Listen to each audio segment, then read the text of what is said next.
ಎಲ್ಲರಿಗೂ ನಮಸ್ಕಾರಗಳು. ನಾನು ಬೆಳಗಾವಿಯ ಡಾಕ್ಟರ್ ಶ್ರೀರಂಗ ಜೋಶಿ. ಜಗದ ಜಗುಲಿ ನಮ್ಮೂರ ಬಾನುಲಿ ಕೇಂದ್ರದ ಮಿತ್ರ, ಆತ್ಮಸಖ ಹಾಗೂ ನಾನು ನಿಮ್ಮೆಲ್ಲರ ಮನೆ ಮಗ ಮತ್ತು ನಿಮ್ಮ ಆತ್ಮೀಯ ಬಾಜು ಮನಿ ಕಾಕಾ. ಮಹಿಳಾ ಕಲ್ಯಾಣ ಸಂಸ್ಥೆಯ ನಮ್ಮೂರ ಬಾನುಲಿ ಕೇಂದ್ರ 90.8 FM ಸಮುದಾಯ ರೇಡಿಯೋ ಕೇಂದ್ರ. ಇದು ನಮ್ಮ ಧ್ವನಿ, ನಿಮ್ಮ ಧ್ವನಿ, ನಿಮ್ಮೆಲ್ಲರ ಮೆಚ್ಚಿನ ಧ್ವನಿ.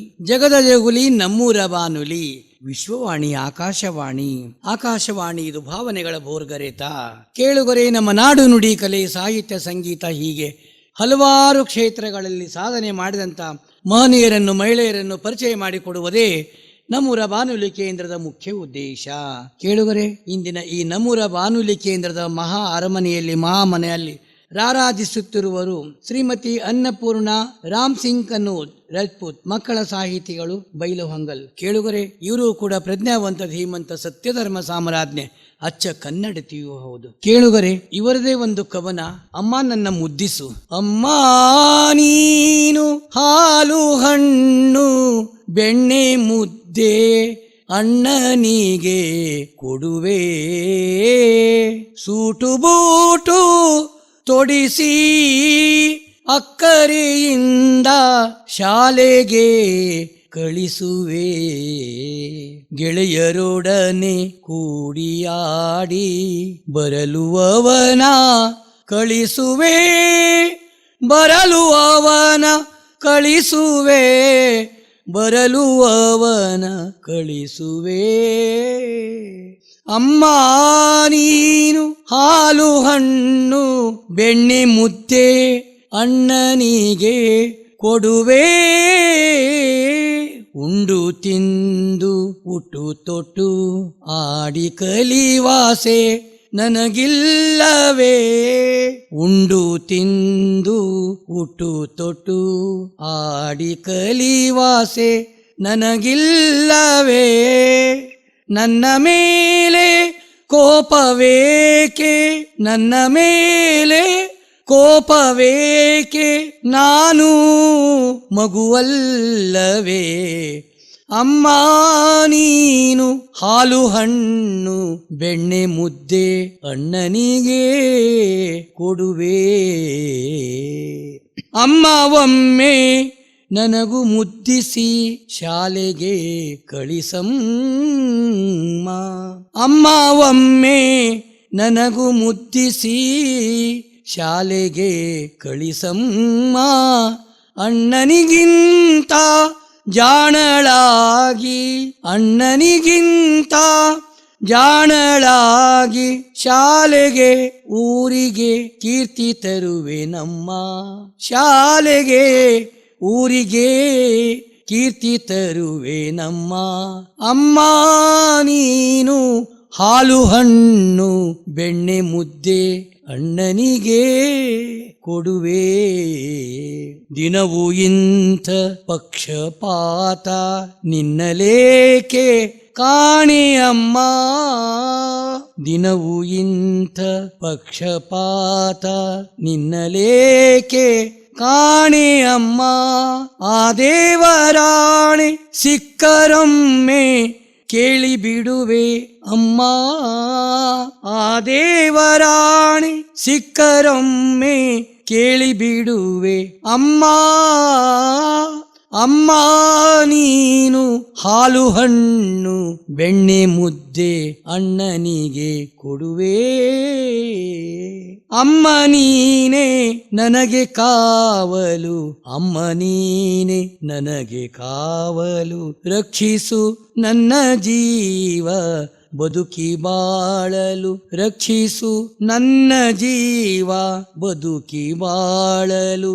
ನಾನು ನಿನ್ನ ಬದುಕಿನ ಸಮಪಾಲು, ನಾನು ನಿನ್ನ ಬದುಕಿನ ಸಮಪಾಲು, ನನಗಾಗಿ ತೆರೆಯೊಮ್ಮೆ ನಿನ್ನ ಹೃದಯ ಬಾಗಿಲು, ನನಗಾಗಿ ತೆರೆಯೊಮ್ಮೆ ನಿನ್ನ ಹೃದಯ ಬಾಗಿಲು, ನಿನ್ನ ಹೃದಯ ಬಾಗಿಲು, ನಿನ್ನ ಹೃದಯ ಬಾಗಿಲು.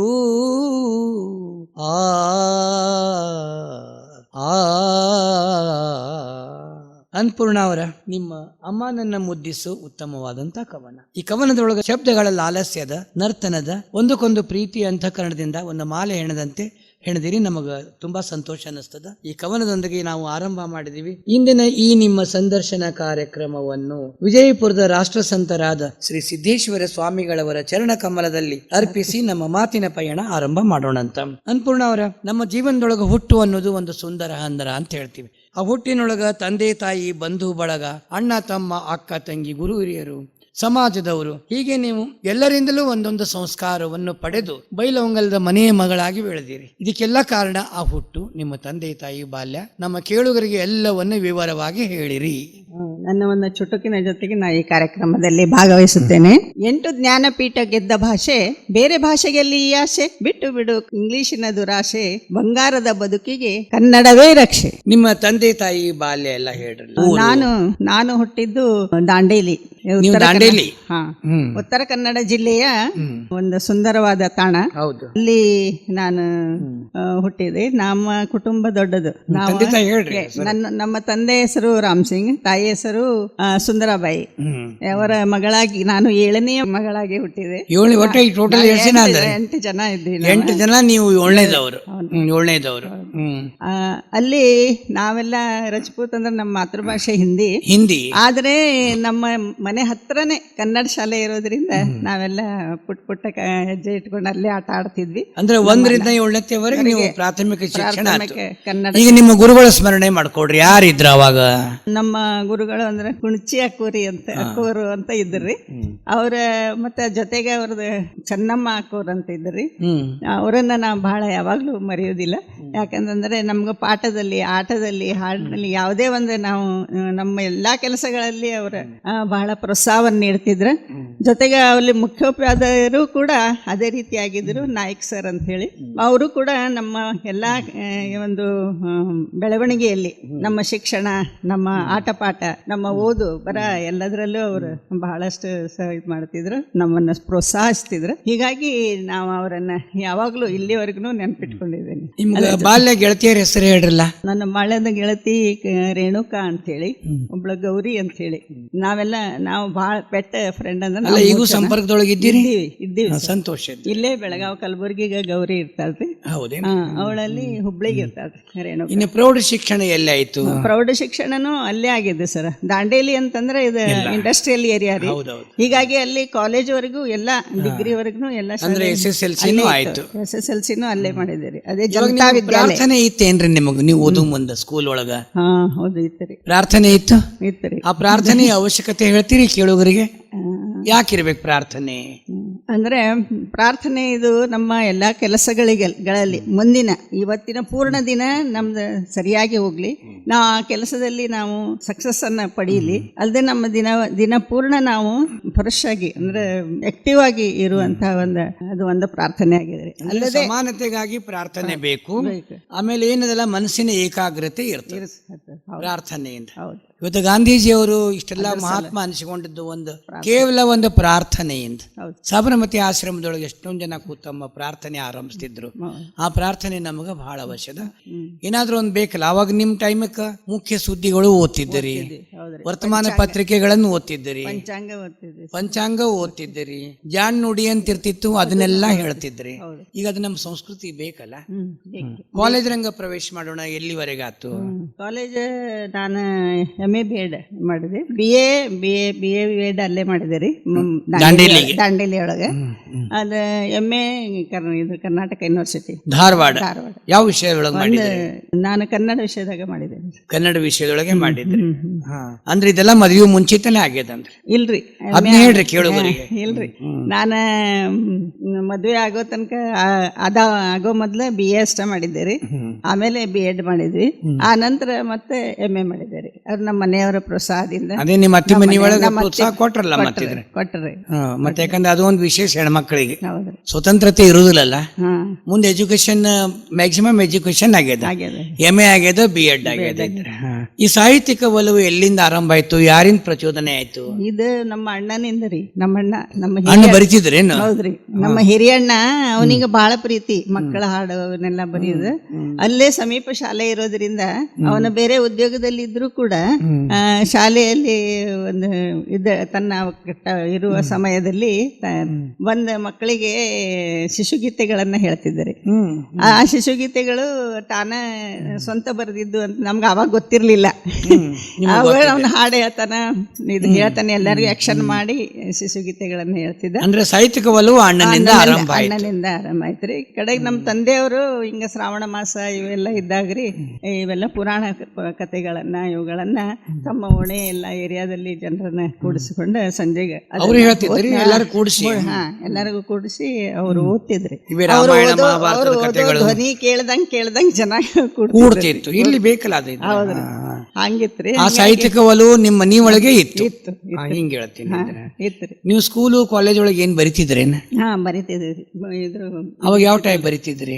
ಇದು ಕತೆಗಳೇನಲ್ಲ, ಒಂದೊಂದು ವಿಷಯದ ಬಗ್ಗೆ ಇದನ್ನ ಬರಿತಿದ್ವಿ. ಅಂಕಣ ಬರಹಗಳು ಅಂತ ಹೇಳ್ತೀವಿ ನಾವು, ಅದನ್ನ ಬರಿತಿದ್ವಿ. ಅವನ್ನೆಲ್ಲ ಬರಿತೀರಿ. ಮೊಟ್ಟ ಮೊದಲನೇ ನೀವೇನು ಕವನ ಸಂಕಲನ ಬರೆದಿರೋ, ಕಥಾ ಸಂಕಲನ ಬರೆದಿರೋ? ಫಸ್ಟ್ ನಾನು ಕಥಾ ಸಂಕಲನ ಬರ್ದೇನ್ರಿ. ಯಾವ್ದು ಕಥಾ ಸಂಕಲನ ಹೆಸರು? ಅದೇ ರೀ, ಇದು ಗಿರೀಶನ ಒಗಟು. ಯಾಕೆ ಬರ್ದೆ ಅಂತ, ಸುದರ್ಶಿನಿ ಅನ್ನಪೂರ್ಣ ಕನೋಜ್ ಅಂತ. ನನ್ನ ಕಾವ್ಯ, ಇದ್ರ ಬಗ್ಗೆ ಹೇಳ್ರಿ. ಗಿರೀಶನ ಒಗಟು ಬಗ್ಗೆ ಏನದ? ಕಾವ್ಯನಾಮ ಸುದರ್ಶಿನಿ ಅಂತೇಳಿ, ಸುದರ್ಶಿನಿ ಅಂತೇಳಿ ಇಟ್ಕೊಂಡೆ ನಾನು. ಅದನ್ನ ಹಿಂಗ ಹಿರಿಯರಿಗೆ ನಿಮ್ಮಂತರೆಲ್ಲ ಇರ್ತಾರಲ್ಲ ಅವ್ರದ್ದೆಲ್ಲ ಕೇಳ್ತಿದ್ದೆ, ನೋಡ್ತಿದ್ದೆ ಅಂತ ಅಂದ್ಕೊಳ್ಳೆ ನಾವು ಯಾಕೆ ಮಾಡಬಾರ್ದು ಅಂತೇಳಿ ಈ ಒಂದು ಗಿರೀಶನ ಒಗಟು ಈ ಕಥೆಯನ್ನ ನಾನು ಸುಧಾ ಇದಕ್ಕೆ ಕಳಿಸಿದ್ದೆ ರೀ, ವಾರಪತ್ರಿಕೆಗೆ. ವಾರಪತ್ರಿಕೆ ಒಳಗೆ ಕಳಿಸಿದ್ರೆ ಅದು ಪ್ರಿಂಟ್ ಆಗಿ ಬಂತು. ಅದು ಬಹಳ ಖುಷಿ ತಂತು ನನಗೆ. ಯಾಕಂತಂದ್ರೆ ನಾನು ಬರ್ದಿದ್ದ ಕತೆ ಸುಧಾ ಬಂತಂದ್ರೆ ದೊಡ್ಡ ಆನಂದ. ಸುಧಾ ಪತ್ರಿಕೆ ದೊಡ್ಡ ಪತ್ರಿಕೆ ಅಂದ್ಕೊಂಡೆ. ಆ ಸುಧಾ ಪತ್ರಿಕೆಯಿಂದನ ಮಹಾರಾಷ್ಟ್ರ ಗೌರ್ಮೆಂಟ್ದವ್ರ ಅದನ್ನ ತನ್ನ ಪುಸ್ತಕ 8ನೇ ತರಗತಿ ಪುಸ್ತಕಕ್ಕೆ ಆಯ್ಕೆ ಮಾಡ್ಕೊಂಡಿದ್ದೆ. ಲೆಟರ್ ಆಮೇಲೆ ಬಂತ್ರಿ ನನಗೆ. ಅಂದ್ರೆ ಕನ್ನಡ ಮಹಾರಾಷ್ಟ್ರದೊಳಗೆ ಕನ್ನಡ ವಿಷಯದೊಳಗೆ 8ನೇ ತರಗತಿಗೆ ಪಠ್ಯ ಪುಸ್ತಕ ಸೇರ್ಪಡೆ ಆಯ್ತು. ಅದು ಯಾವ್ದಿತ್ತು ನೀವು ಹಾಕಿದ್ದು? ಅದೇ ಗಿರೀಶನ ಒಗಟು. ಹೆಸರು ಅದನ್ನ ಈ ಪುಸ್ತಕಕ್ಕೆ ಒಂದು ಕಥಾ ಸಂಕಲನ ಮಾಡಿ ಅದೇ ಹೆಸರನ್ನ ನಾನು ಕೊಟ್ಟಿದ್ದೇನೆ. ಇದ್ರ ನೆಕ್ಸ್ಟ್ ಯಾವ್ದು ಬರದ್ರಿ? ಅದರ ನೆಕ್ಸ್ಟ್ ಇದರಿ ಕನ್ನಡದ ಕಂದ ಕವನ ಕಥಾ ಕವನ ಸಂಕಲನ. ಇದರೊಳಗಿಂದ ನಿಮಗೆ ಒಂದೆರಡು ಕವನಗಳನ್ನು ವಾಚನ ಮಾಡ್ರಿ. ಕವನದ ಶೀರ್ಷಿಕೆ ನಾಡಭಾಷೆ. ನಡೆಯಲ್ಲಿ ನುಡಿಯಲ್ಲಿ ಗುಡಿಯಲ್ಲಿ ಗಡಿಯಲ್ಲಿ ಎಲ್ಲೆಲ್ಲೂ ಮೆರೆಯಲಿ ನಮ್ಮ ಕನ್ನಡ ಭಾಷೆ. ಇತಿ ಇರದೆ ಮಿತಿ ಇರದೆ ಗತಿಯಲ್ಲಿ ಚ್ಯುತಿ ಇರದೆ ಜಗಕ್ಕೆಲ್ಲ ಹರಡಲಿ ಕರುನಾಡ ಭಾಷೆ. ಜಪದಲ್ಲಿ ತಪದಲ್ಲಿ ರಥದಲ್ಲಿ ಪಥದಲ್ಲಿ ಎಲ್ಲೆಲ್ಲೂ ನೆಲೆಸಿರಲಿ ಕನ್ನಡದ ಮಾತೆ. ಕುವೆಂಪು, ಬೇಂದ್ರೆ, ಗೋಕಾಕ್ ಕಾರಂತರು ಜಗವೆಲ್ಲ ಹರಡಿದ ಸುಮಧುರ ನುಡಿಯು. ಅಬ್ಬಕ್ಕ, ಅಕ್ಕಮ್ಮ, ಕಿತ್ತೂರು ಚೆನ್ನಮ್ಮ ಮಾತೆಯರು ಆಡಿದ ಸುಮಧುರ ನುಡಿಯು. ದಾಸ ಶರಣ ಸಂತರು ಹಾಡಿ ಮೆರೆಸಿದ ನುಡಿಯು. ಮರೆಯದಿರು ಚಿನ್ನ ಶ್ರೀಗಂಧದ ನುಡಿಯು. ಇನ್ನೊಂದು ಹೋದ್ರಿ. ಕವನದ ಶೀರ್ಷಿಕೆ ಕಿವಿಮಾತು. ಕಿವಿಮಾತೊಂದು ಹೇಳುವೆ ಕೇಳಿ ಕಿಲಾಡಿ ಮಕ್ಕಳೇ ನಿಮಗೆ. ಗಲಾಟೆ ಬಿಟ್ಟು ತೊಡಗಿಸಿಕೊಳ್ಳಿ ಮನಸ್ಸು ಓದಿನ ಕಡೆ. ಅಂತೂ ಹತ್ತಿರ ಬಂತು ಕ್ರಿಕೆಟಿನಾಟವ ಸಾಕು. ಮೊಬೈಲ್ ಕಂಪ್ಯೂಟರ್ ಗೇಮಿಗೆ ಹಾಕಿರಿ ಕೆಲ ದಿನ ಬ್ರೇಕು. ಬೆಳಗಿನ ಜಾವ ಬೇಗನೆ ಎದ್ದು ಓದುವುದೇ ಬಲು ಚೆನ್ನ. ಗುರುಗಳು ಕೊಟ್ಟ ಮನೆಗೆಲಸವನ್ನು ಮುಗಿಸಿರಿ ಮಲಗುವ ಮುನ್ನ. ಎಂದಿಗೂ ನೀವು ಮಾಡಲೇಬೇಡಿ ಮೈಗಳ್ಳರ ಸಹವಾಸ. ಹರಟೆಯ ಹೊಡೆಯುತ್ತ ಕುಳಿತರೆ ಮತ್ತೆ ದೊರೆಯದು ಈ ಅವಕಾಶ. ಪರೀಕ್ಷೆ ಬಗ್ಗೆ ಯಾತಕ್ಕೆ ಭಯವು ಧೈರ್ಯದಿ ಎದುರಿಸಬೇಕು. ನಕಲನ್ನಂತೂ ಮಾಡಲೇಬೇಡಿ ವಿದ್ಯೆಯೇ ಬಾಳಿನ ಬೆಳಕು. ಕೇಳುಗರೆ, ಶ್ರೀಮತಿ ಅನ್ನಪೂರ್ಣ ಕನೋಜ್, ಕಾವ್ಯನಾಮ ಸುದರ್ಶಿನಿ.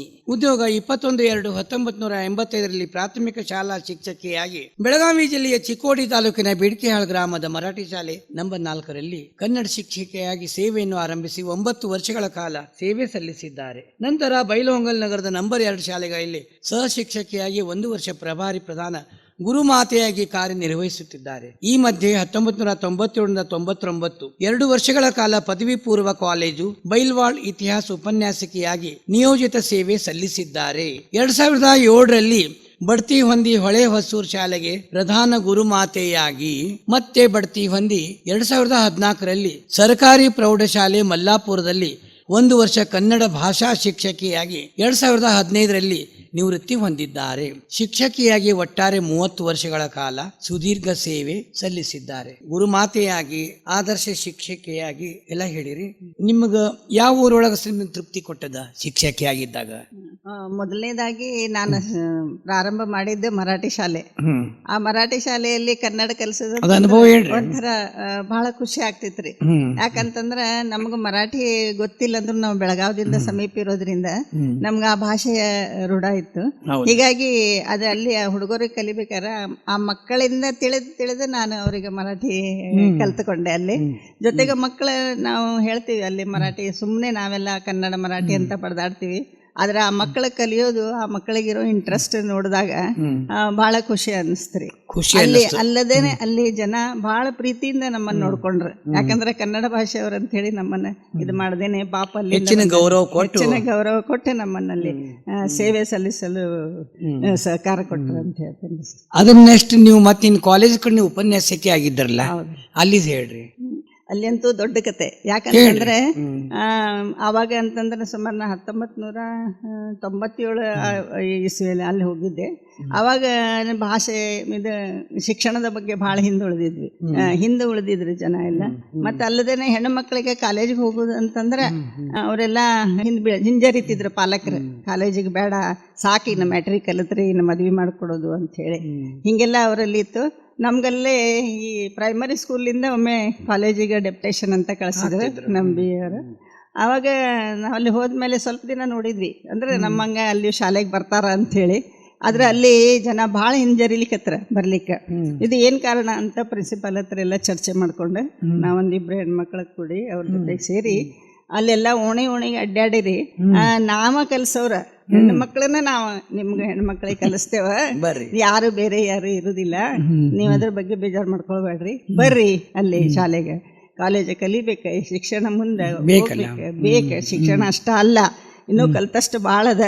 ಆದ್ರೆ ನಿಮ್ಮ ಮಕ್ಳು ಇಲ್ಲಿ ನಿಮ್ಗೆ ಅನುಕೂಲ ಆಗ್ಯದ, ಅದಕ್ಕಾಗಿ ನೀವು ಬರ್ರಿ ಅಂತ ಹೇಳಿ ಅವರನ್ನು ಮನವೊಲಿಸಿ ತಾಯಂದಿರ ಸಭೆಗಳನ್ನ ಕರೆದು ಅವರಿಗೆಲ್ಲ ತಿಳಿಸಿ ಹೇಳಿ ನಾವು ಮತ್ತೆ ಅಲ್ಲಿ ಒಂದು 20 ಹುಡುಗಿಯರು ಅಡ್ಮಿಷನ್ ಮಾಡ್ಕೊಂಡ್ರಿ. 20 ಹುಡುಗರು ಬಂದ್ರು ನಿಮ್ಮ ಈ ಪ್ರಯತ್ನಕ್ಕೆ ಬಂದ್ರಿ. ಖುಷಿ ಅನ್ನಿಸ್ತದ? ಹೌದ್ರಿ, ಭಾಳ ಖುಷಿ ಅನ್ನಿಸ್ತದ. ಅಲ್ಲಿ ಭಾಳ ಖುಷಿ ಅನ್ನಿಸ್ತದೆ.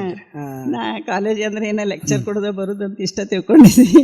ಅಲ್ಲಿ ಈ ಕೆಲಸನ ನಮ್ಗೆ ಸಿಕ್ತಲ್ಲ ಅಂತೇಳಿ ಒಂಥರ ಖುಷಿ. ಯಾಕಂದ್ರೆ 20 ಹೆಣ್ಮಕ್ಳು ಇನ್ನೂವರೆಗೂ ನೆನೆಸ್ತಾರೆ ಸರ್. ಅವ್ರ ನೆನಪಿದೆ ಅವರಿಗೆ, ನಿಮ್ಮಿಂದ ನಾವು ಶಾಲೆಯನ್ನ ಕಂಡುಕೊಂಡ್ವಿ ಅಂತ.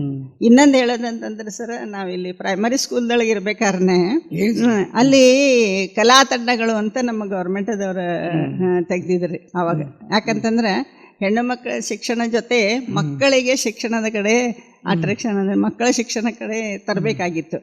ಭಾಳ ಸಂಖ್ಯೆ ಸರಿ ಇರ್ತಿರ್ಲಿಲ್ಲ, ಹಳ್ಳಿಯೊಳಗೆಲ್ಲ ಶಿಕ್ಷಣ ಅಂದ್ರೆ ಏನಂತ ಸರಿಯಾಗಿ ಗೊತ್ತಿರ್ಲಿಲ್ಲ. ಅದಕ್ಕಾಗಿ ಒಂದು ವರ್ಷದಲ್ಲಿ ಒಂದು ಪೂರ್ಣ ತಿಂಗಳ ಅಡ್ಮಿಷನ್ ತಿಂಗಳ ಜೂನ್ ಜುಲೈ ಅವಾಗ ನಾವು ಒಂದೊಂದು ಹಳ್ಳಿಗೆ ಹೋಗ್ತಿದ್ವಿ.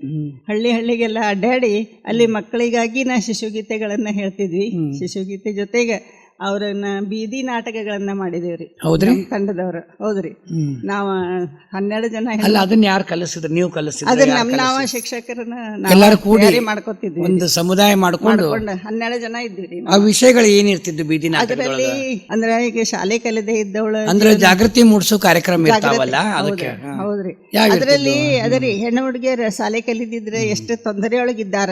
ಈಗ ಅವ್ರ ಗಂಡನ ಮನೆಗೆ ಹೋಗಿ ಯಾವುದನ್ನು ತನ್ನ ಸ್ವತಂತ್ರವಾಗಿ ಮಾಡ್ಲಿಕ್ಕೆ ಸಾಧ್ಯ ಇಲ್ಲ. ಆಮೇಲೆ ಏನೋ ಒಂದು ವಿಷಯ ಇದ್ರೆ ಕೇಳಿ ಹೇಳಿ ತಿಳಿಸ್ಲಿಕ್ಕೂ ಅವ್ರಿಗೆ ಆಗೋದಿಲ್ಲ. ಇದೆಲ್ಲ ತೊಂದರೆಗಳನ್ನ ಅಲ್ಲಿ ನಾವು ದೃಶ್ಯದೊಳಗ ತೋರಿಸ್ತಿದ್ದೀವಿ, ಅಲ್ಲಿ ನಾಟಕ ಮಾಡಿ. ಆಮೇಲೆ ಕಲ್ತು ಹುಡುಗಿನ ಯಾವ ಥರ ಎಲ್ಲರೂ ಅವಳು ತನ್ನ ಜೀವನವನ್ನ ಎಷ್ಟು ಸುಂದರವಾಗಿ ಇಟ್ಕೋಬಹುದು, ಅವಳು ತನ್ನ ಬದುಕಿನಲ್ಲಿ ಏನೆಲ್ಲ ತನ್ನ ಇದನ್ನು ಪಡ್ಕೋಬಹುದು ಅನ್ನುವಂಥ ನಾಟಕಗಳನ್ನ ನಾವು ಕ್ರಿಯೇಟ್ ಮಾಡಿ ನಾವೆಲ್ಲ ಒಬ್ರಿಗೊಬ್ಬರ ಪಾತ್ರಗಳನ್ನ ಬರ್ತಿತ್ತು ನೋಡ್ಲಿಕ್ರಿ. ಬರ್ತಿದ್ರಿ ಸಂಜೆಗ್ರಿ, ಸಂಜೆ ಮುಂದೆ ಎಲ್ಲ ಹಳ್ಳಿ ಜನ ಎಲ್ಲ ಸಂಜೆಗೆ ಬರ್ತಿದ್ರು. ಅಂದ್ರೆ ನೀವು ಮೊದಲು ಹಿಂಗ ನೀವು ವಿಷಯ ಹೇಳ್ತೀರಿ, ಇವತ್ತು ಮಾಡ್ತೀವಿ ಅಂತ ಹೇಳಿದ್ರೆ ಅಂದ್ರೆ ನಾವು ಸ್ಕೂಲಿಗೆ ಹೋಗ್ತಿದ್ವಲ್ರಿ, ಬೆಳಿಗ್ಗೆನೆ ಹೋಗ್ತಿದ್ವಿ. 10 ಗಂಟೆ ಓಪನ್ ಆಗೋದ್ರೊಳಗ ಸ್ಕೂಲ್ ಒಳಗೆ ಎಲ್ಲ ತಿಳಿಸಿ ಜೊತೆಗೆ ಪಾಲಕರಿಗೆ ಹೇಳಿ ಹಚ್ತಿದ್ವಿ, ಹಿಂಗ ನಾಟಕದ ಅದ ಬರ್ರಿ ಅಂತ ಹೇಳಿ. ನಮ್ಗೆ ಭಾಳ ಚಂದ. ಆಮೇಲೆ ಮೊದ್ಲು ಗೊತ್ತಾಗ್ಲಿಲ್ರಿ ಅವ್ರಿಗೆ. ಆಮೇಲೆ ಜನ ಎಲ್ಲ ನಮ್ಮ ವೆಲ್ಕಮ್ಗೆ ನಿಲ್ಲಿಕತ್ರಿ, ಸ್ವಾಗತ ಮಾಡ್ಕೊಳಿಕ್ಕೆ. ಅವರು ಅಷ್ಟು ಖುಷಿ ಪಡ್ರಿ ನಾವು ಕೇಳಿ. ಹಿಂಗಾಗಿ ಅಲ್ಲಿ ಸಂಖ್ಯೆ ಮಕ್ಕಳ ಸಂಖ್ಯೆ ಆಯಾ ಶಾಲೆಯೊಳಗೆ 5 ವರ್ಷ ಅಡ್ಡಾಡಿದ್ದೇವೆ ಸರ್. ಆ ಥರ ಎಲ್ಲಾ ಹಳ್ಳಿಯೊಳಗು ಬೈಲೊಂಗಲದ ಎಲ್ಲಾ ಹಳ್ಳಿಗಳಿಗೂ ಅಡ್ಡಾಡಿದ್ದೇವೆ. ಅಲ್ಲಿ ಅಡ್ಡಾಡಿ ಈ ಒಂದು ಪ್ರಯತ್ನ ಮಾಡಿದಕ್ಕೆ ನಮ್ಗೆ ಬಹಳ ಖುಷಿ ಆಗ್ತದೆ. ಇಷ್ಟೆಲ್ಲ ಮಕ್ಕಳನ್ನ ನಾವು ಜಾಗೃತಗೊಳಿಸಿ ಅವರು ಜೀವನದೊಳಗೆ ಅಂದ್ರೆ ಒಂದು ಉತ್ತಮ ಪ್ರಜೆಗಳನ್ನ ಆಗುವಲ್ಲಿ ನಮ್ಮ ಸಹಾಯ ಅವ್ರಿಗೆ ನಾವು ಕೊಟ್ಟಿಲ್ಲ, ಬಹಳ ಖುಷಿ ಆಗ್ತದೆ. ಪಗರೆ ಸಾ ರೇನಿ ಸಾ ನಿ ಧ ಪ ಮ ಪ ಮ ಪ ಧ ಮ ಪ ಮ ಗರೆ ಸಾ ನಿ ಧ ನೀ ನೀ ಸಾ. ಉಣಿಸುತ್ತಾಯಿ ಎದೆಯ ಹಾಲು ಹಸುಳೆಗೆ, ಮಗು ಜನಿಸಿದ ಅರ್ಧ ಗಂಟೆಯಲ್ಲಿ ಉಣಿಸುತ್ತಾಯಿ ಎದೆಯ ಹಾಲು ಹಸುಳೆಗೆ. ಬೇರೆ ಹಾಲು ಉಚಿತವಲ್ಲ ಹಸುಳೆಯ ಆರೋಗ್ಯಕ್ಕೆ. ಉಣಿಸುತ್ತಾಯಿ ಎದೆಯ ಹಾಲು ಹಸುಳೆಗೆ ತಾಯಿ ಹಾಲು ಅಮೃತವಲ್ಲವೇ, ಸತ್ವಯುತ ಸೌಖ್ಯಯುತ ಶಕ್ತಿಯುತ ಸಮೃದ್ಧ ಆರೋಗ್ಯಕ್ಕೆ ಉಣಿಸು ಎದೆ ಹಾಲು. ಹರುಷ ಬದುಕು ನೀಡು ಹಸುಳೆಗೆ, ಹರುಷ ಬದುಕು ನೀಡು ಹಸುಳೆಗೆ. ಉಣಿಸುತ್ತಾಯಿ ಎದೆಯ ಹಾಲು ಹಸುಳೆಗೆ. ಹೆತ್ತ ತಾಯಿಯೇ ಮೊದಲು ಗುರು ಹಸುಳೆಗೆ, ನೀನೆ ದೇವರು. ಹೆತ್ತ ತಾಯಿಯೇ ಮೊದಲ ಗುರು ಹಸುಳೆಗೆ, ನೀನೆ ದೇವರು. ಉಣಿಸುವಮೃತವ ತಾಯೇ, ಆರೋಗ್ಯ ಭಾಗ್ಯ ನೀಡು ಹಸುಳೆಗೆ. ಉಣಿಸು ತಾಯಿ ಎದೆಯ ಹಾಲು ಹಸುಳೆಗೆ. ಭರದಿ ಬೆಳೆವ ಹಸುಳೆ, ಹೆಮ್ಮೆ ಪಡುವ ಹಸುಳೆ, ಬದುಕು ಸೌಖ್ಯ ಕಾಣುವ ಹಸುಳೆ. ಉಣಿಸು ತಾಯಿ ಎದೆಯ ಹಾಲು ಹಸುಳೆಗೆ. ಉಣಿಸು ತಾಯಿ ಎದೆಯ ಹಾಲು ಹಸುಳೆಗೆ. ವಿದ್ಯೆ ಬುದ್ಧಿ ನೀಡು ತಾಯಿ, ನೀತಿ ಮೌಲ್ಯ ನೀಡು ತಾಯಿ. ವಿದ್ಯೆ ಬುದ್ಧಿ ನೀಡು ತಾಯಿ, ನೀತಿ ಮೌಲ್ಯ ನೀಡು ತಾಯಿ. ಉತ್ತಮ ಪ್ರಜೆಯ ಬೆಳೆಸು ತಾಯಿ, ಉತ್ತಮ ಪ್ರಜೆಯ ಬೆಳೆಸು ತಾಯಿ. ಉಣಿಸು ತಾಯಿ ಎದೆಯ ಹಾಲು ಹಸುಳೆಗೆ. ಉಣಿಸು ತಾಯಿ, ಉಣಿಸು ತಾಯಿ, ಉಣಿಸು ತಾಯಿ ಎದೆಯ ಹಾಲು ಹಸುಳೆಗೆ. ಅನ್ಪೂರ್ಣ ಅವರ, ಇವಾಗ ಕಥಾಗುಚ್ಛ ಮಕ್ಕಳ ಕಥಾ ಸಂಕಲನ ಇದೊಂದು ಹೊರಗೆ ತಂದ್ರಿ, ಇದ್ರ ಬಗ್ಗೆ ಮಾತಾಡ್ರಿ. ನಾವು ಮಕ್ಕಳ ಒಡನಾಟದಲ್ಲಿ ಇರುವುದರಿಂದ ಈ ಕಥೆಗಳು ಬಹಳ ಅವಶ್ಯಕ ಆಗಿದ್ದು. ಯಾಕಂದ್ರೆ ನಮ್ಮ ಶಿಕ್ಷಣದಲ್ಲಿ ಮಗುವಿಗೆ ಕತೆ ಅಂತಂದ್ರೆ ಬಹಳ ಪ್ರೀತಿ. ಹೀಗಾಗಿ ಮಗು ಈ ಪಾಠಗಳನ್ನಾಗಲಿ ಯಾವುದೇ ಒಂದು ವಿಷಯವನ್ನಾಗಲಿ ತಿಳಿಸ್ಬೇಕಾತಂದ್ರೆ ಕಥೆಗಳು ಅನುಕೂಲ ಆಗ್ತವ. ಕಥೆಗಳ ಮೂಲಕ ಹೇಳ್ಬೇಕು ಅಂತ ಹೇಳಿ ಕಥಾ ಸಂಕಲನಗಳನ್ನ ನಾನು ಹೆಚ್ಚಾಗಿ ಪ್ರಕಟಿಸಿದ್ದೇನೆ. ಅದರಲ್ಲಿ ಕಥಾಗುಚ್ಛ ಅನ್ನುವಂತ ಒಂದು 15 ಕಥೆಗಳನ್ನ ಒಳಗೊಂಡಿದೆ. ಜೊತೆಗೆ ಇದರಲ್ಲಿ ಯಾವುದೇ ಮಕ್ಕಳಿಗೆ ಸುಳ್ಳು ಹೇಳೋದಾಗ್ಲಿ, ಸತ್ಯವನ್ನ ಆಡೋದಾಗ್ಲಿ, ಅಥವಾ ಸಮಪಾಲು ಇವೆಲ್ಲ ಹೆಂಗ ಗೊತ್ತಾಗ್ಬೇಕ ಅಂತಂದ್ರ ಮಗು ಇದರಲ್ಲಿ ಹಿಂಗ ರಾಜ ಇವ್ರು ಇರ್ತಾರ ಅಂತ ಹೇಳಿ ನಾವು ಕಥೆಗಳನ್ನ ಹೇಳ್ತಿದ್ವಿ. ಅದ್ರೊಳಗ ಒಂದು ಹುಟ್ಟು ಹಬ್ಬ ಅನ್ನುವಂತ ಒಂದು ಕಥೆಯನ್ನ ಇದ್ರೊಳಗ ಅದ ಕತೆ ಏನಂತಂದ್ರ, ಒಬ್ಳ ಹುಡುಗಿ ರಾಧಾ ಅನ್ನೋಳು ಶಾಲೆಗೆ ಹೋಗ್ತಿರ್ತಾಳ. ಅವಳು 4ನೇ 5ನೇ ವರ್ಗದಲ್ಲಿ ಓದ್ತಾ ಇರ್ತಾಳ. ಅವ್ರಿಗೆ ಅಜ್ಜಿ ಇರ್ತಾಳ, ತಂದೆ ತಾಯಿ ಇರೋದಿಲ್ಲ. ಅವಳು ಯಾವಾಗ್ಲೂ ತನ್ನ ಅಜ್ಜಿ ಜೊತೆಗೆ ಬಹಳ ಪ್ರೀತಿಯಿಂದ ಇರ್ತಾಳ. ತನ್ನ ಸಮಯಕ್ಕೆ ಸರಿಯಾಗಿ ಎಲ್ಲ ಕೆಲಸಗಳನ್ನ ಮಾಡೋದು, ಸಹಾಯ ಮಾಡೋದು ಅಜ್ಜಿಗೆ, ಇದೆಲ್ಲ ಮಾಡ್ಕೊಂಡು ತನ್ನ ಟೈಮಿಗೆ ತನ್ನ ಸ್ಕೂಲಿಗೆ ಹೋಗ್ತಿರ್ತಾಳ. ಅವಾಗ ಅಲ್ಲಿ ವಾರ ಅಥವಾ ಹಿಂಗ ಪದೇ ಪದೇ ಒಬ್ಬೊಬ್ರು ಒಂದೊಂದು ತನ್ನ ಹುಟ್ಟು ಹಬ್ಬವನ್ನ ಆಚರಿಸ್ಕೊಳ್ತಾ ಇರ್ತಾರ. ಅಲ್ಲೆಲ್ಲ ಅವಾಗ ಅವರೆಲ್ಲ ಚಾಕ್ಲೇಟ್ ತಂದು ಕೊಡೋದು ಇದೆಲ್ಲ ಮಾಡ್ತಿರ್ತಾರ. ಅವಾಗ ಇವರು ಈ ಹುಡುಗರು ಬೇರೆ ಬೇರೆಯವರ ಅಂದ್ರೆ ತನ್ನ ಅಂತಸ್ತಕ್ಕೆ ತಕ್ಕಂತೆ ಅವರು ತಮ್ಮ ಇದನ್ನ ಅಲ್ಲಿ ಶಾಲೆಗಳಿಗೆ ಹಂಚೋದು ಸ್ವೀಟನ್ನ ಇದೆಲ್ಲ ಮಾಡ್ತಿರ್ತಾರೆ. ಅವಾಗ ಇವಳು ಮನೆಗೆ ಬಂದ ಒಂದ್ಸಲ ಅಜ್ಜಿಗೆ ಕೇಳ್ತಾಳ, ನನ್ನ ಹುಟ್ಟುಹಬ್ಬ ಯಾವಾಗ? ನಮ್ಮಲ್ಲಿ ಶಾಲೆಯಲ್ಲಿ ಕೂಡ ಎಲ್ಲ ಹುಡುಗರು ಹುಟ್ಟುಹಬ್ಬವನ್ನು ಮಾಡ್ತಾರ ಹಿಂಗ ಅಂತ ಹೇಳಿ. ಅವಾಗ ಹುಟ್ಟುಹಬ್ಬ ಅಂತಂದ್ರೆ ಹುಡುಗರು ಹಾಕಿ ಹೇಳ್ತಾಳ, ಹೌದಮ್ಮ ನಿನ್ನ ಹುಟ್ಟುಹಬ್ಬ ಮುಂದಿನ ತಿಂಗಳಿದೆ ಅಂತ ಹೇಳ್ತಾಳ.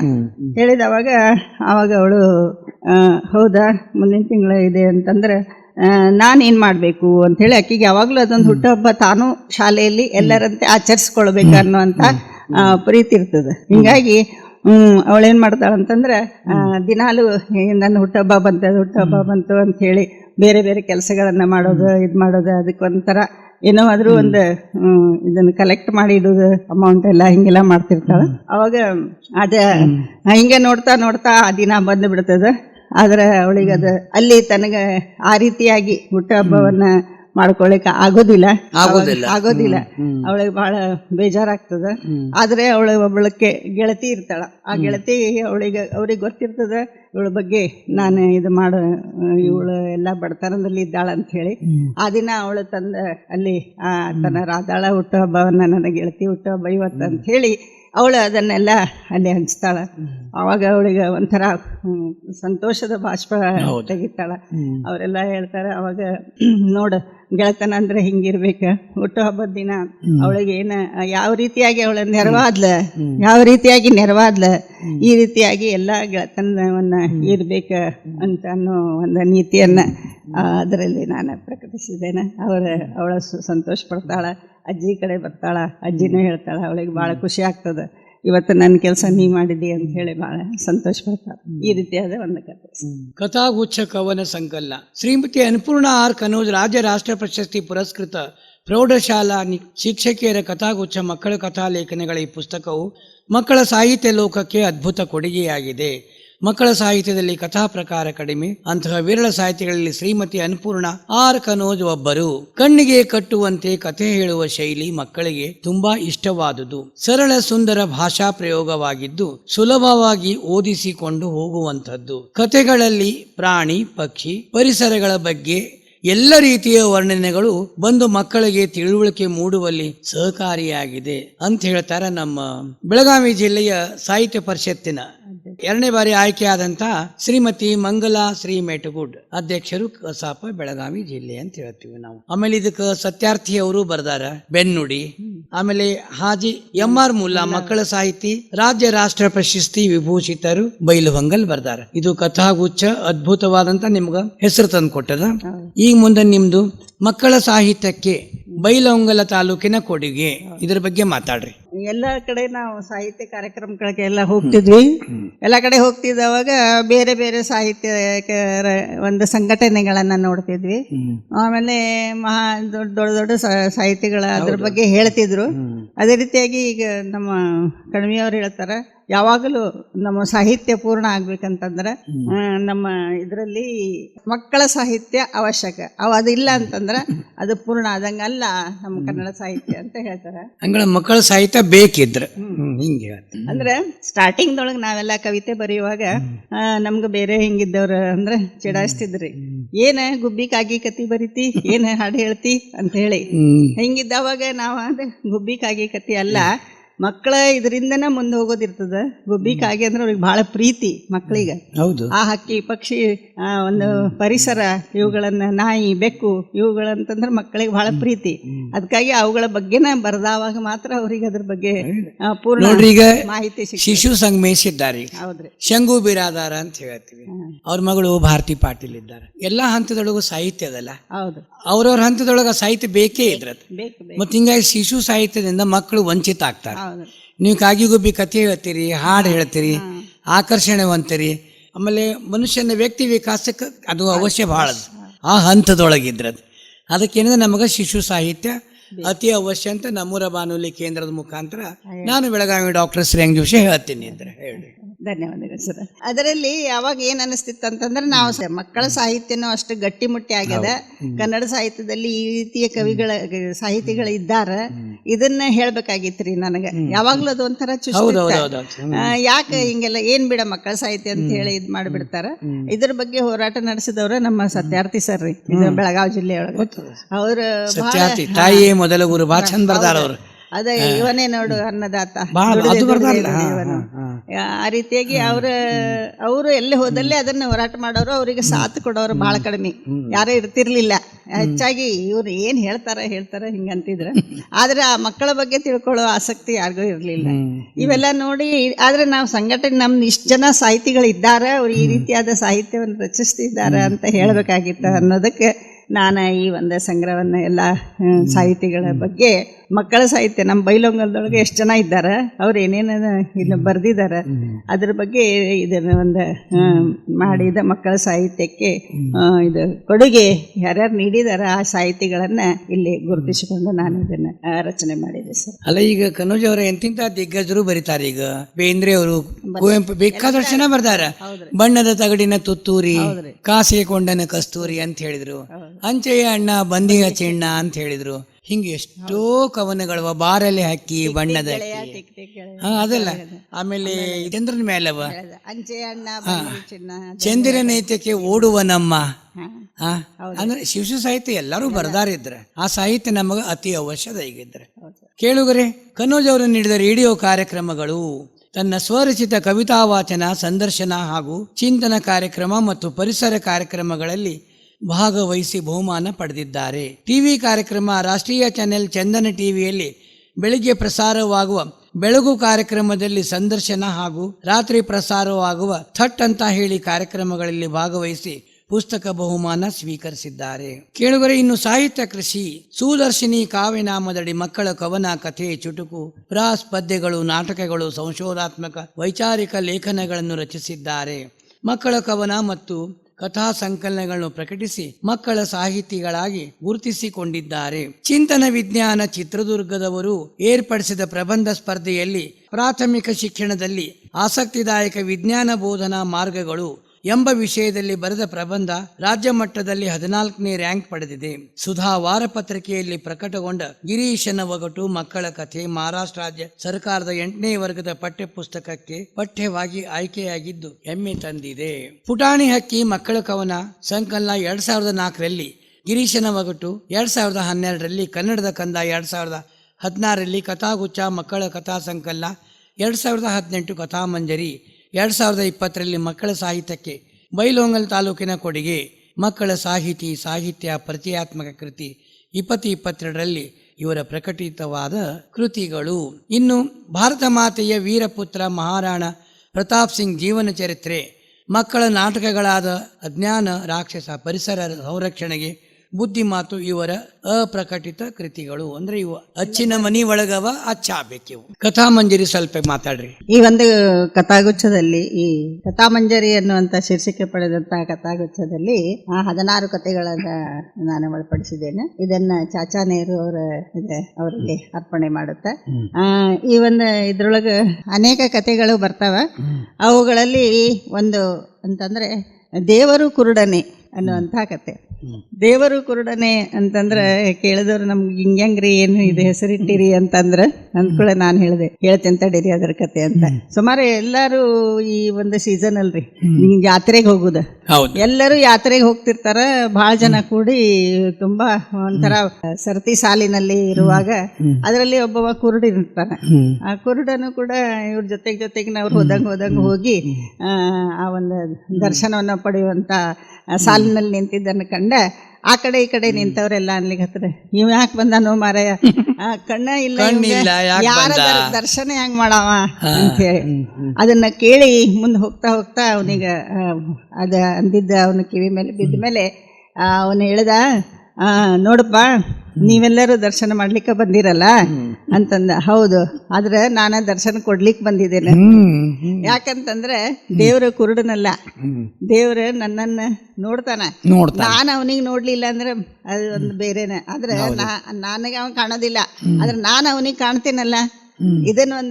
ಇದರಿಂದ ನಾನು ಇಲ್ಲಿ ಬಂದಿದ್ದೇನೆ. ನೀವೆಲ್ಲ ದೇವರನ್ನ ನೋಡ್ಲಿಕ್ಕೆ ಬಂದಿರಿ, ನಾನು ದೇವರನ್ನ ನಾನು ಕಾಣ್ಬೇಕಂತ ಬಂದಿದ್ದೇನೆ ಅಂತ ಹೇಳ್ತಾನೆ. ಈ ರೀತಿಯಾಗಿ ಆ ಚರ್ಚೆ ಒಳಗೆ ಇನ್ನೂ ಸ್ವಲ್ಪ ನಡಕ ಮುಂದುವರಿತದ.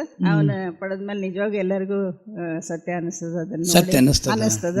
ಎಲ್ಲರೂ ಹೌದಲ್ಲ, ಅವನ ಕುರುಡಿನಿದ್ದಾನಂದ್ರೆ ಅವನಿಗೆ ಹೇಳ್ಸದನ, ಅವನಿಗೆ ಎಲ್ಲರೂ ಮಾರ್ಗವನ್ನ ತೋರಿಸಿ ಮುಂದೆ ಅವನಿಗೂ ಕೂಡ ದರ್ಶನ ಮಾಡುವಂತೆ ಅವರೆಲ್ಲರೂ ಕಥೆಯೊಳಗಿದ್ದ ಎಲ್ಲ ಸದಸ್ಯರು ಅವರಿಗೆ ಅನುಕೂಲ ಮಾಡಿಕೊಡ್ತಾರ ಅನ್ನೋದನ್ನ ಈ ಕಥೆಯೊಳಗೆ ಹೇಳ್ತದೆ. ವಿಕಲಚೇತನರಿಗೆ ಏನಾದ್ರು ಹೇಳಬಾರ್ದ ಮಕ್ಕಳು ಅನ್ನೋ ಒಂದು ದೃಷ್ಟಿಯಿಂದ ನಾನು ಈ ಕಥೆಯನ್ನ ಅದರಲ್ಲಿ ಚಂದದ ಕಥೆ. ಮಕ್ಕಳ ಕಥಾ ಸಂಕಲನ ಕಥಾ ಮಂಜರಿ. ಒಲಿದು ಬಂದ ಭಾಗ್ಯ, ಶಿವಾಜಿಯ ಔದಾರ್ಯ, ಹುಡುಗನ ಪ್ರಾಮಾಣಿಕತೆ, ಅವಶ್ಯಕತೆ ಇದ್ದಾಗ ಸಹಾಯ ಮಾಡಬೇಕು, ಕಾಳಕಾದೇವಿ ಕೊಟ್ಟವರ, ಡಾಕ್ಟರ್ ಎಸ್ ರಾಧಾಕೃಷ್ಣರ ಹಾಸ್ಯ ಪ್ರಜ್ಞೆ, ದುಡಿಮೆಯೇ ದುಡ್ಡಿನ ತಾಯಿ, ಏಕಾಗ್ರತೆಯ ಮಹತ್ವ, ಕರಗಿದ ಜಂಭ, ಸಿಂಹದ ದುರಾಸೆ, ಪ್ರಾಣಿ ಪ್ರೀತಿ, ಅಸಾಧ್ಯವೆಂಬುದು ಯಾವುದೂ ಇಲ್ಲ, ದೇವರು ಕುರುಡನೆ, ಬಕಾಸುರನ ವಧೆ, ಪರಿವರ್ತನೆ, ಆನೆ ಮತ್ತು ನೊಣ. ಇವೆಲ್ಲ ಮಕ್ಕಳ ಕಥೆಗಳು. ಅದು ಕೇಳುಗರೆ, ಇವರಿಗೆ ಸಂದ ಪ್ರಶಸ್ತಿಗಳು, ಬಯಸದೇ ಬಂದ ಭಾಗ್ಯ ಇವರದಾಗಿದೆ. ಇವರನ್ನು ವರಿಸಿಕೊಂಡ ಪ್ರಶಸ್ತಿಗಳು, ಬಂದ ಪ್ರಶಸ್ತಿಗಳು: ರಾಜ್ಯ ಶಿಕ್ಷಕರ ಪ್ರಶಸ್ತಿ, ಶಿಕ್ಷಣ ಮಂತ್ರಿ ಬಸವರಾಜ ಹೊರಟ್ಟಿ ಅವರಿಂದ ರಾಷ್ಟ್ರ ಉತ್ತಮ ಶಿಕ್ಷಕ ಪ್ರಶಸ್ತಿ, ರಾಷ್ಟ್ರಪತಿ ಶ್ರೀಮತಿ ಪ್ರತಿಭಾ ಪಾಟೀಲ್ ಇವರಿಂದ ರಾಜೀವ್ ಗಾಂಧಿ ಪುರಸ್ಕಾರ ಪ್ರಶಸ್ತಿ, ಅಂತಾರಾಷ್ಟ್ರೀಯ ಮಹಿಳಾ ಪ್ರಿಯದರ್ಶಿನಿ ಇಂದಿರಾ ಗಾಂಧಿ ರಾಜ್ಯಮಟ್ಟ ಪ್ರಶಸ್ತಿ, ನಾಗಲೋಟ್ ಮಠ್ ರಾಜ್ಯಮಟ್ಟದ ಉತ್ತಮ ಶಿಕ್ಷಕಿ ಪ್ರಶಸ್ತಿ, ಪತ್ರಿಕಾ ಪರಿಷತ್ ಬೆಂಗಳೂರು ಇವರಿಂದ ಜನಪ್ರಿಯ ಶಿಕ್ಷಕಿ ಪ್ರಶಸ್ತಿ, ಕ್ರೀಡಾ ಪ್ರಶಸ್ತಿ, ತಾಲೂಕಾ ರಾಜ್ಯೋತ್ಸವ ಪ್ರಶಸ್ತಿ, ಕನ್ನಡ ಸಿರಿ, ಜಿಲ್ಲಾ ಉತ್ತಮ ಶಿಕ್ಷಕಿ ಪ್ರಶಸ್ತಿ, ರುಕ್ಮಿಣಿಬಾಯಿ ಸಾಹಿತ್ಯ ಪ್ರಶಸ್ತಿ, ಪುಟಾಣಿ ಹಕ್ಕಿ ಕವನ ಸಂಕಲನ ರಾಜ್ಯ ಮಟ್ಟದ ಪುಸ್ತಕ ಪ್ರಶಸ್ತಿ, ಸಾಹಿತ್ಯ ಶಿಕ್ಷಕಿ ಪ್ರಶಸ್ತಿ ಧಾರವಾಡ ವಿಭಾಗ ಮಟ್ಟದ್ದು, ಗುರುಶ್ರೀ ಪ್ರಶಸ್ತಿ, ಸ್ವಾಮಿ ವಿವೇಕಾನಂದ್ ಸಮಭಾವನಾ ಪ್ರಶಸ್ತಿ, ಕಾವ್ಯಸಿರಿ ಪ್ರಶಸ್ತಿ ಸಿರಿಗನ್ನಡ ವೇದಿಕೆಯಿಂದ, ರಾಜ್ಯ ಮಟ್ಟದ ಕವನ ಸ್ಪರ್ಧೆ ಸವದತ್ತಿ, ಕರ್ನಾಟಕ ಸೇವಾ ರತ್ನ ಪ್ರಶಸ್ತಿ, ಬಣಗಾರ್ ಸಾಹಿತ್ಯಿಕ ಪುಸ್ತಕ ಪ್ರಶಸ್ತಿ, ಕಥಾಗುಚ್ಛ ಕವನ ಸಂಕಲನಕ್ಕೆ, ಕಿತ್ತೂರಾಣಿ ಚೆನ್ನಮ್ಮ ರಾಜ್ಯ ಪ್ರಶಸ್ತಿ, ಸಾವಿತ್ರಿಬಾಯಿ ಜ್ಯೋತಿರಾವ್ ಫುಲೆ ಸೇವಾ ರತ್ನ ಪ್ರಶಸ್ತಿ. ಕೇಳುಗರೆ, ಇನ್ನೂ ಇವರ ಮುಡಿಗೇರಿಸಿದ ಅಂತಾರಾಷ್ಟ್ರೀಯ ಪ್ರಶಸ್ತಿಗಳು: ಮಲೇಷಿಯಾ ಸಾಹಿತ್ಯ ಪ್ರಶಸ್ತಿ, ಸಿಂಗಾಪುರ್ ಸಾಹಿತ್ಯ ಪ್ರಶಸ್ತಿ, ಥೈಲ್ಯಾಂಡ್ ಸಾಹಿತ್ಯ ಪ್ರಶಸ್ತಿ, ಹಿಮಾಲಯ ಪುತಿ ನೇಪಾಳ ಸಾಹಿತ್ಯ ಪ್ರಶಸ್ತಿ. ಹೀಗೆ ತಾಲೂಕು, ಜಿಲ್ಲೆ, ರಾಜ್ಯ, ರಾಷ್ಟ್ರ, ಅಂತಾರಾಷ್ಟ್ರೀಯ ಪ್ರಶಸ್ತಿಗಳಿಗೆ ಇವರು ಭಾಜನರಾಗಿದ್ದಾರೆ. ಇವರು ಭಾಗವಹಿಸಿದ ಕಾರ್ಯಕ್ರಮಗಳು: ತಾಲೂಕಾ, ಜಿಲ್ಲಾ, ರಾಜ್ಯ, ರಾಷ್ಟ್ರ, ಅಂತಾರಾಷ್ಟ್ರೀಯ ಮಟ್ಟದಲ್ಲಿ ಕವಿಗೋಷ್ಠಿ, ಸಂವಾದ ಕಾರ್ಯಕ್ರಮದಲ್ಲಿ ಭಾಗವಹಿಸಿದ್ದಲ್ಲದೆ ಅಖಿಲ ಭಾರತ 82ನೇ ರಾಯಚೂರಿನಲ್ಲಿ ಏರ್ಪಡಿಸಿದ ಕನ್ನಡ ಸಾಹಿತ್ಯ ಸಮ್ಮೇಳನದಲ್ಲಿ ಸ್ವರಚಿತ ಕವಿತಾ ವಾಚನ ಮಾಡಿದ ಶ್ರೇಯಸ್ಸು ಇವರದಾಗಿದೆ. ವಿಶ್ವ ಕನ್ನಡ ಸಾಹಿತ್ಯ ಸಮ್ಮೇಳನದಲ್ಲಿಯೂ ಸ್ವರಚಿತ ಕವಿತಾ ವಾಚನ ಮಾಡಿದ್ದಾರೆ. ಅಷ್ಟೇ ಅಲ್ಲದೆ 10ಕ್ಕೂ ಹೆಚ್ಚು ಜಿಲ್ಲಾ ಕನ್ನಡ ಸಾಹಿತ್ಯ ಸಮ್ಮೇಳನದಲ್ಲಿ ಹಾಗೂ 80ಕ್ಕೂ ಹೆಚ್ಚು ತಾಲೂಕಾ ಕನ್ನಡ ಸಾಹಿತ್ಯ ಸಮ್ಮೇಳನದಲ್ಲಿ ಸಕ್ರಿಯವಾಗಿ ಭಾಗವಹಿಸಿದ್ದಾರೆ. ಕನೂಜ್ ಅವರ, ನಿಮ್ಗೆಲ್ಲ ಪ್ರಶಸ್ತಿ ಬಂದಾಗ ನಿಮ್ಗೆ ಏನ್ ಅನಿಸ್ತಿತ್ತು? ಒಂಥರ ಖುಷಿ ಅನಿಸ್ತಿತ್ರಿ ಆ ಹೊತ್ತಿಗೆ. ಅಂದ್ರೆ ನೀವು ಪರಿಶ್ರಮಕ್ಕೆ ಒಂದು ಫಲ ಬೇಕಲ್ಲ. ಅದೇ ಆ ಹೊತ್ತಿಗೆನ ಬಹಳ ಖುಷಿ ಆಗ್ಬಿಡ್ತಿತ್ತು. ಆದ್ರೆ ಮುಂದೆ ಹೋದಂಗ ನಾ ಮಾಡಿದ್ದ ಕೆಲ್ಸಕ್ಕೆ ನನ್ಗೆ ಸರಿಯಾದ ಸಿಕ್ಕಿದ ಅನ್ಸಿದ್ರು ಇನ್ನೂ ನನ್ನ ಜವಾಬ್ದಾರಿಗಳು ಹೆಚ್ಚಿದ್ದ. ಅದನ್ನ ತಿಳ್ಕೊಬೇಕು ನಾವು. ಪ್ರಶಸ್ತಿ ಬಂತಂದ್ರ ನಮ್ಮ ಜವಾಬ್ದಾರಿ ಹೆಚ್ಚು ಮಾಡ್ತದೆ. ನಾವ್ ಇದ್ದರೆ ಕಾಯ್ಕೋಬೇಕಲ್ಲ, ಹಿಂಗಾಗ್ತದೆ. ಈ ಒಂದು ಪ್ರಶಸ್ತಿಗಳು ಪ್ರತಿಯೊಬ್ಬ ವ್ಯಕ್ತಿಗೆ ಒಂದು ಜವಾಬ್ದಾರಿಯನ್ನ ಹೆಚ್ಚಿಸ್ತಾವ ಅನ್ನೋದನ್ನ ತಿಳ್ಕೊಂಡೆ ನಾನು ಕೆಲಸ ಮಾಡ್ತಾ ಇದ್ದೆ ಸರ್.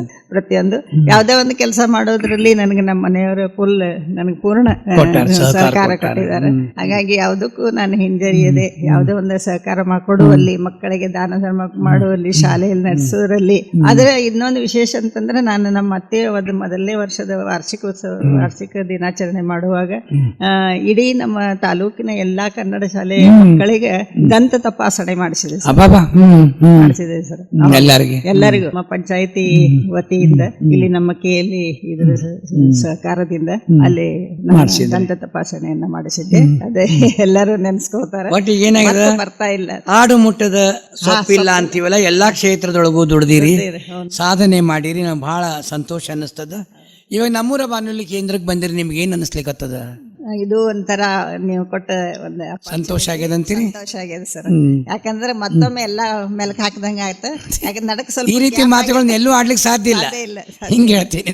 ಹೌದ್ರಿ, ಸಾಹಿತ್ಯಕ್ಕೆ ನಮ್ಮ ಸಮಾಜಕ್ಕೆ ನಮ್ಗೆ ಬೇಕಾಗಿರುವಂತ ಎಲ್ಲಾ ವಿಷಯಗಳನ್ನ ಕವರ್ ಮಾಡ್ತೀವಿ. ಹೌದ್ರಿ. ಈ ಹುಟ್ಟಿನಿಂದ ಅಂದಿನಿಂದ ಇಂದು ಅಂತ ಹೆಸರು ಹೇಳ್ತೀವಿ ನಾವು. ಹೌದು. ಅಂದಿನಿಂದ ಇಂದಿನವರೆಗೆ ನಿಮ್ಮ ಬಗ್ಗೆ ಕೇಳುಗರಿ ನಾವೆಲ್ಲ ಪರಿಚಯ ಮಾಡಿಸ್ಕೊಡ್ತೀವಿ. ಸಾಹಿತ್ಯಿಕ ದೃಷ್ಟಿನಲ್ಲಿ ಕವಿಗಳಾಗಲಿ, ನೀವೇನ ನಮ್ಮ ಸಮಾಜದ ಚಟುವಟಿಕೆಗಳನ್ನು ಮಾಡ್ತೀರಿ. ಒಂದು ಬೀದಿ ನಾಟಕಗಳಾತು, ಒಬ್ಬ ಹಲವಾರು ಮುಖದ ತಾಯಿಯಾಗಿ ಎಲ್ಲ ಸೇವೆ ಮಾಡಿರಿ. ನಿಮ್ಗೆ ಒಟ್ಟಾರೆ ಜೀವನ ತೃಪ್ತಿ ತಂದು ಕೊಟ್ಟದಲ್ಲ. ಅತ್ತಿ ಮನೆಗೂ ಹೆಸರು ತಂದಿರಿ, ತವ್ರ ಮನೆಗೂ ಹೆಸರು ತಂದಿರಿ. ನಮ್ಮ ತಂದೆಯವರು ಮೊದ್ಲು ಬಹಳ ಇಂಜಿನಿಯರ್ ರೀ ಅವ್ರು. ಹೌದೇನು?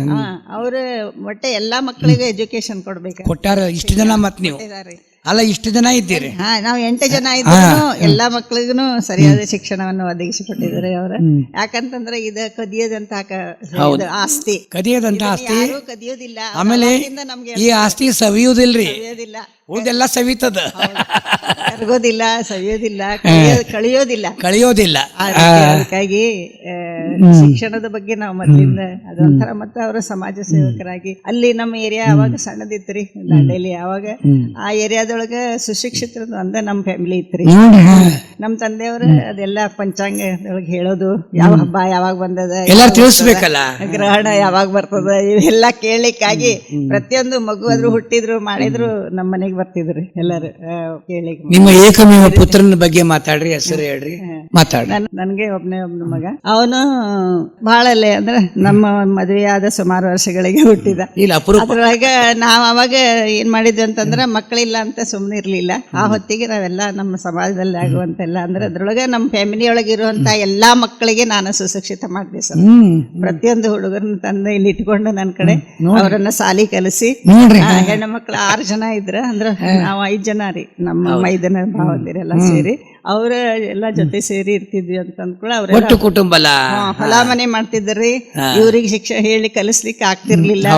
ಅವ್ರ ನಾನ್ ತಂದು ಇಟ್ಕೊಂಡ ನೋಡ್ರಿ ಶಾಲೆ ಕಲಿಸಿ 6 ಹೆಣ್ಮಕ್ಳು ಮದುವೆ ಮಾಡಿ ಕೊಟ್ಟೆ. ಅದ ಜೊತೆಗೆ ಮಾಡಿದ್ದೇನೆ. ನಿಮಗಾಗಿ ನೀವು ಬದುಕಿಲ್ಲ, ಇತರರಿಗಾಗಿ ಬದುಕಿರಿ.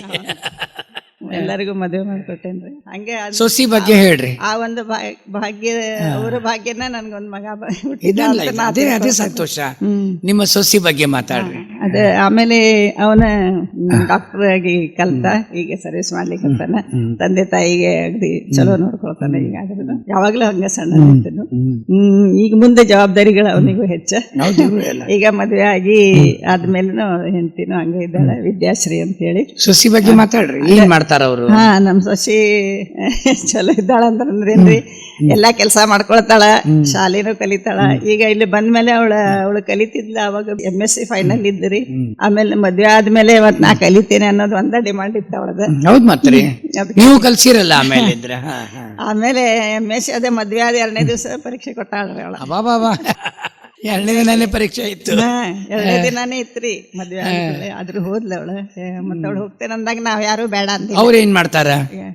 ಸೊಸಿ ಇನ್ನು ಶಾಲೆನ ಕಲಿಲಿಕ್ಕೆ ಈಗ B.Ed ಮಾಡಿದ್ರಿ. ಆಮೇಲೆ B.Ed ಮುಗಿಸಿ ಈಗ M.Ed ಅಡ್ಮಿಷನ್ ಮಾಡಿದ. ಅಡ್ಮಿಷನ್ ಮಾಡ್ತಾ ಇದ್ದಾಳೆ.